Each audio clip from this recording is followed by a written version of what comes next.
Hi, this is Sam B from Sam's Room, and in today's Speed Game review, I will be taking a look at Ratchet and Clank 2 NG+.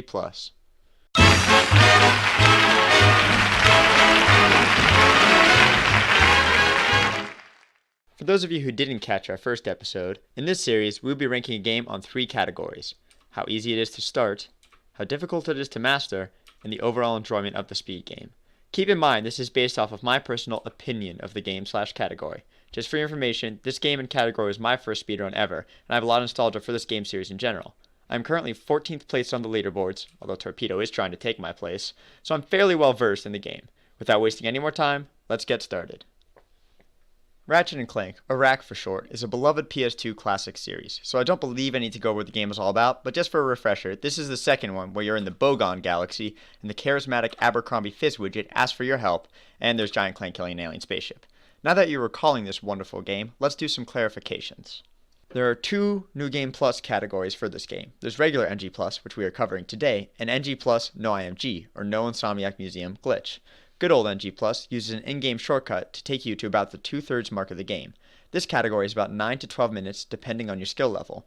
Because Insomniac Museum Glitch cuts out so much of the game, the RAC community decided a No IMG category would be fun to have as well. This category takes between 25 and 30 minutes. Don't worry though, we will be coming back to cover No IMG in the future, but after I bop Torpedo. Alright, now into the actual meat of this. How easy is it to start running? People describe the RAC series as a low entry level and a high skill cap, which does stand true. RAC 2 NG Plus in particular is the recommended beginner category. What makes it the easiest is all the strats are fairly safe, and because of the type of movement used, mistakes are not too costly. There are some really wacky tricks here that are a charm to watch and feels great to perform. There are 5 basic movement tech/tricks you will use a lot throughout the run. The first movement to cover is wall climbing. Basically, when you turn on first person mode in the specials menu and throw your wrench at a wall, Ratchet will infinitely climb up the wall.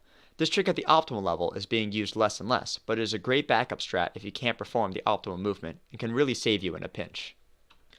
The second trick that is important to know is neutral canceling. Anybody who has ever speedrun a third-person platformer knows the annoyance of bonking into walls.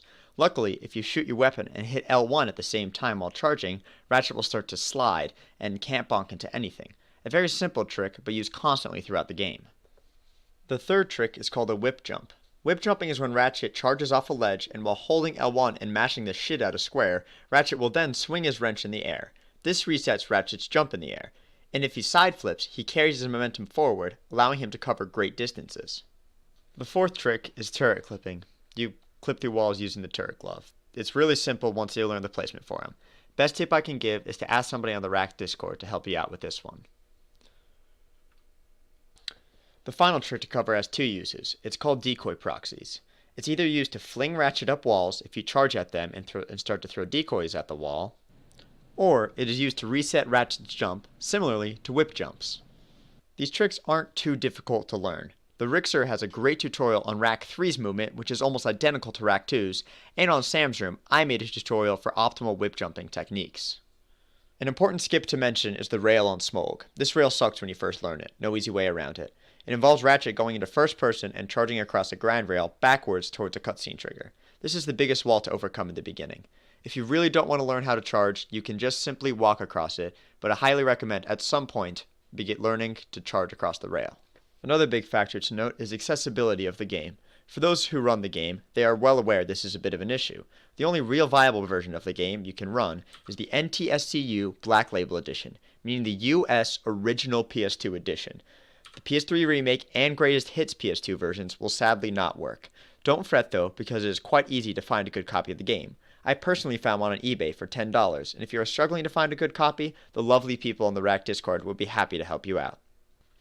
Overall, I give it a 6 out of 10 for ease of beginning. It is by far the easiest RAC category to learn. The tricks take some practice, but are not too bad to master. The version specificity and the time it takes to learn all the levels brings it down a little bit in this ranking. Next to cover is how difficult the game is to master. I myself go for some of the highest strats, but not all of the optimal strats, so keep that in mind as I give my personal perspective. There are some difficult tricks to learn here.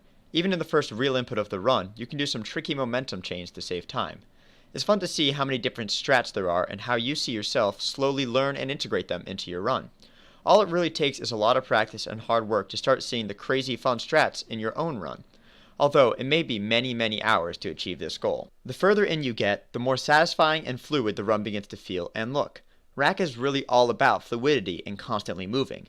You will start to smash Ratchet's wrench down while he's in midair to change his angle so you can immediately charge off without having to do any setting up at all, and you'll learn how to carry momentum through chaining side flips together. There is so much potential in this game, and it is a great journey to see yourself master it. Another important thing to note is RNG. Yes, every game struggles from this issue, and it does bear its burden here. The two places to note where RNG factors play a part are the robot chickens in the Clank section, and the ship's spawning placement on Gorn. These factors only cost a few seconds max, but can screw a world record paced run. If you are a beginner, don't worry too much about these factors, but the higher you get, the more you notice a difference. Overall, I would rank the category at an 8 out of 10 for difficulty to learn the optimal level strats. The more time you put into the game, the more seamlessly you start to learn new strats and understand the game. It does take a lot of hard work and practice to get to the top, but the results are evident and very rewarding. Now for the last, but most certainly not the least of the rankings, I'd say difficulty of learning optimal strats is probably the weakest section of this review. It's overall enjoyment of the speed game. I give it an 8 out of 10. What brought the ranking down 1 point is the minute and a half of the long, slow puzzle section where you play as Clank. This part breaks the pacing of the run, but it is only a little under 2 minutes, which isn't too terrible. This game is easy to pick up yet hard to master, but it never stops feeling fast and fluid. While availability for the game may be a little difficult, it is most certainly worth the trouble. The fluid movement of the game is near orgasmic to play, and definitely won't leave you feeling blue-ballsed.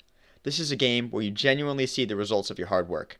The Rack series is criminally underrated, and I hope this review will shed some light on this amazing speed game, and inspire you to pick up the game yourself and bop my PB.